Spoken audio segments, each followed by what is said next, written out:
Bah écoutez, je crois que on est tous installés, donc on va peut-être commencer. D'abord, je voudrais vous remercier à tous et à toutes d'être venus ce matin, plus particulièrement à ceux qui ont fait pas mal de kilomètres pour nous rejoindre.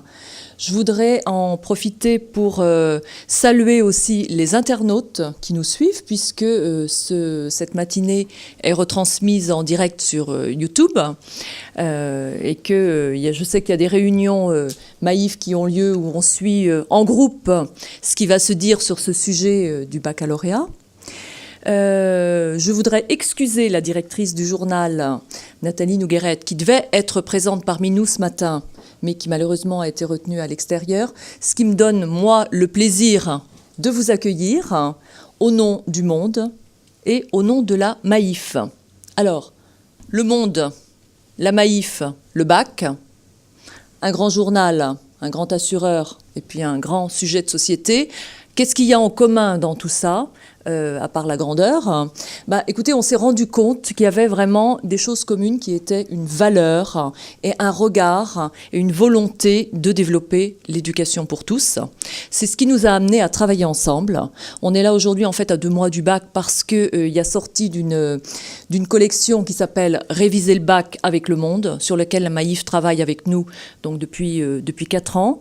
Sont réellement des produits qui procèdent de cette idée de délivrer la connaissance de manière la plus égalitaire et de manière la plus générale à toute une génération de jeunes.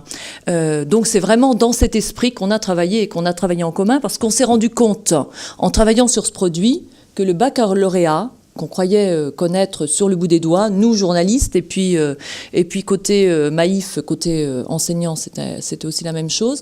En fait, c'est un peu un grand inconnu. On sait quoi ? On sait que le 17 juin, comme d'habitude, la France va s'arrêter, va retenir son souffle, en se disant quel sujet de philosophie va tomber aujourd'hui. Et puis, c'est toujours le moment où on s'amuse à se repositionner en tant que lycéen et à se dire, si moi j'avais le sujet à faire, comment je m'y prendrais. Mais qu'est-ce qu'on sait d'autre sur le bac ? À peu près 80%, 85% de reçus, aux environs de 700 000 jeunes qui le passent. Oui, et alors ?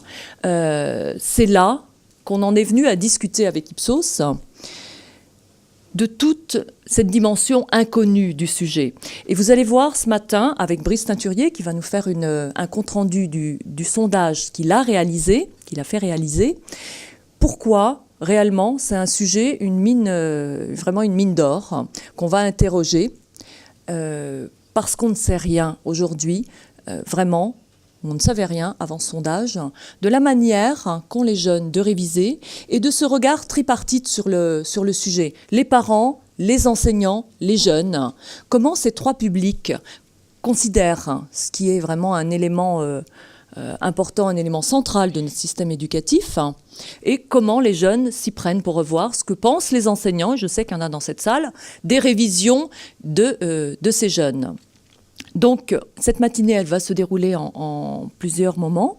D'une part, Brice Teinturier, alors que je ne vous présente pas, puisque vous le voyez régulièrement sur les plateaux télé, et que merci beaucoup Brice d'avoir pu trouver du temps cette semaine, alors que vous avez été vraiment très demandé sur un sujet plus politique.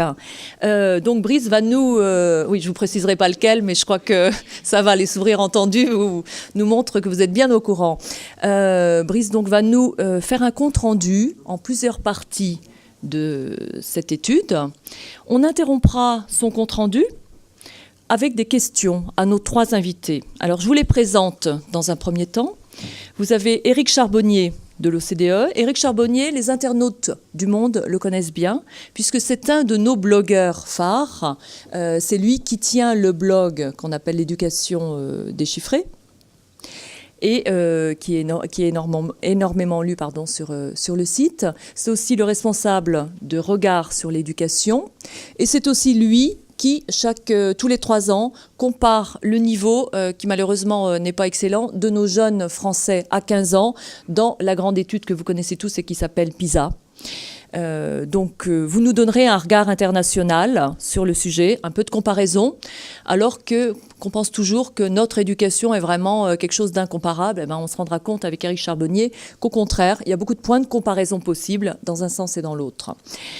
Ensuite, vous avez Michel Fize, sociologue, qu'on entend beaucoup, qu'on lit beaucoup sur les adolescents, qui prépare à nouveau un livre sur les adolescents, qui est chercheur CNRS en même temps. Et puis l'an dernier, Michel Fize nous a un peu surpris tous, puisqu'il a sorti un livre sur le bac, alors qu'on ne l'attendait pas sur le sujet. Un plaidoyer pour dire qu'il fallait vraiment que les choses évoluent. Et donc on s'est dit, en voyant les résultats, que c'était un très bon interlocuteur sur le sujet, qu'il aurait des choses à commenter dans les résultats du sondage Ipsos. Et à sa gauche, Samuel Lepastier. Alors on se dit, pourquoi un psychiatre psychanalyste pour nous parler du baccalauréat? Là aussi, il faudra attendre que Brice Teinturier nous raconte un petit peu la place qu'a cet examen dans les têtes, dans les esprits, pour qu'on voit donc avec notre psychiatre, psychanalyste, mais aussi chercheur et professeur associé, chercheur à Paris Diderot et professeur associé, pour comprendre la place réelle et la place omniprésente de ce sujet, beaucoup plus important qu'une licence ou même qu'un master.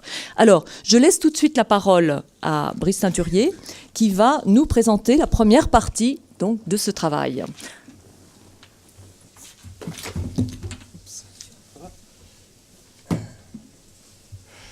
Pardon. Bonjour, merci tout d'abord de nous avoir donné la possibilité, l'occasion de réaliser cette enquête sur le bac, sur l'examen lui-même, parce que je ne l'avais jamais fait au cours de 25 années déjà d'exercice de ma profession. Je m'intéresse depuis très longtemps aux problématiques d'enseignement. Je travaille beaucoup pour le ministère de l'Éducation, puis j'enseigne depuis 15 ans, donc c'est un sujet qui me tient à cœur.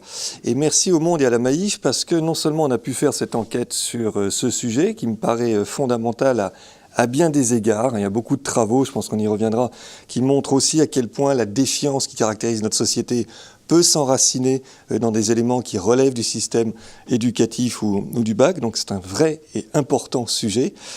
Et puis là, nous avons eu l'occasion, et c'est ça qui est tout à fait, je crois, nouveau, de pouvoir travailler sur 3 échantillons en parallèle, c'est-à-dire qu'on a pu interroger, voilà, vous le voyez ici, on a pu interroger un échantillon d'élèves directement concernés par le bac, donc d'élèves de première et de terminale, un échantillon de parents d'élèves qui étaient directement concernés par le bac, et également un échantillon d'enseignants. Et on a cherché à poser à chaque fois des questions miroirs pour pouvoir comparer les réponses et voir si nous avions des visions radicalement différentes, ou si les uns et les autres se trompaient ou pas sur ce que pensaient les uns et les autres.